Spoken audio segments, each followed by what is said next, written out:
दोस्तों, अमेरिकी राष्ट्रपति ट्रंप की तरफ से भारत पर लगाए गए 50% टैरिफ के बाद अब उत्तर प्रदेश सरकार सीधे अमेरिका से बदला लेने जा रही है, जिसमें वो सारी चीजें जो कि यूपी से अमेरिका के अंदर एक्सपोर्ट की जा रही थी, अब उन्हें दूसरे देशों में एक्सपोर्ट किया जाएगा। सरकार का मानना है कि इस नई नीति के बाद जो चीजें हम दूसरे देशों को एक्सपोर्ट करेंगे उनकी ज्यादा कीमतें मिलेंगी और सीधे सीधे अमेरिका को सबक भी सिखाया जा सकता है। यहाँ तक कि उन देशों की लिस्ट भी निकाली जा चुकी है जिन देशों में उस सामान को एक्सपोर्ट किया जाएगा जो कभी अमेरिका एक्सपोर्ट किया जाता था। आइए जानते हैं आज के इस वीडियो में क्या कुछ फैसला लिया जा रहा है उत्तर प्रदेश सरकार की तरफ से। यदि आपको काम पसंद आए, वीडियो को लाइक, चैनल को सब्सक्राइब जरूर कीजिएगा। ये बात तो आप जानते होंगे कि जैसे ही भारत सरकार ने फैसला लिया कि हम रूस के साथ किसी भी व्यापार पर समझौता नहीं करेंगे, दैट मीन्स कि हम रूस से जो तेल मंगा रहे थे वो तेल उसी तरीके से आता रहेगा। अमेरिका नाराज होता है तो अमेरिका नाराज हो जाए, और इसी गुस्से में आकर के ट्रंप ने पहले भारत पर 25% और 50% टैरिफ लागू कर दिया है।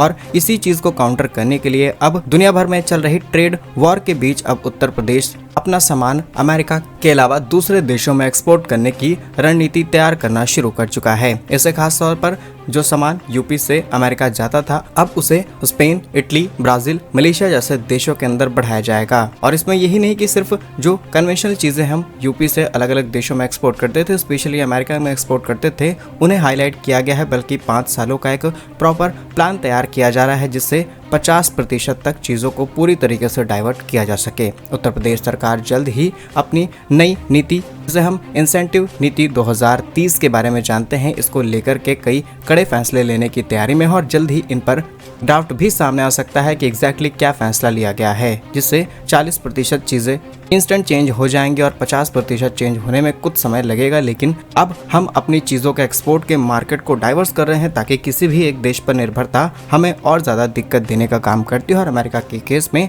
हमने ये सारी चीजें देखी हैं। वहीं सरकार की प्रोत्साहन नीति 2030 की बात की जाए तो इसके कई अलग बेनिफिट्स हैं जो कि सीधे यूपी को मिलने वाले हैं, क्योंकि इससे सरकार अलग अलग सेक्टर पर भी ध्यान देगी। इसमें फिर चाहे हमारी चिकित्सा हो, पर्यटन हो, transportation, logistic, high level education, इन सभी सेक्टर को इंक्लूड किया गया है। दूसरा फेज है ईज ऑफ डूइंग एक्सपोर्ट्स लागू होगा। ईज ऑफ डूइंग बिजनेस के तर्क पर ईज ऑफ डूइंग एक्सपोर्ट भी लागू किया जाएगा। इसमें मार्केट के अंदर research, mission, export continuity, one stop digital informational hub, digital marketing, digital cataloguing, e commerce, social media marketing incentives भी दिए जाएंगे और पहली बार इंसेंटिव दिए जाएंगे ऑन द एक्सपोर्ट्स। इसके अलावा एमएसएमई विभाग के सचिव प्रांजल यादव जी का कहना है कि देश की तरफ से जो चीजें निर्यात की जाती हैं उसमें उत्तर प्रदेश 5वें नंबर पर है, इसीलिए इस हिस्सेदारी को और ज्यादा बढ़ाया जाएगा और यूपी को दूसरे या फिर तीसरे स्थान पर लाने की तैयारी है। और इसमें एमएसएमई को ही हम टारगेट करके काफी बड़े पैमाने पर चीजें चेंज कर सकते हैं, जिसके तहत ये नीति तैयार की गई है। इस नीति का तीसरा फेज है कि करीब 10,000 निर्यातकों को ट्रेनिंग दी जाएगी, जिसमें federation of Indian export organisation ने उत्तर प्रदेश सरकार के जो भी एक्सपोर्टर्स हैं उनको सुझाव दिया है कि 2027 तक करीब 10,000 एक्सपोर्टर्स को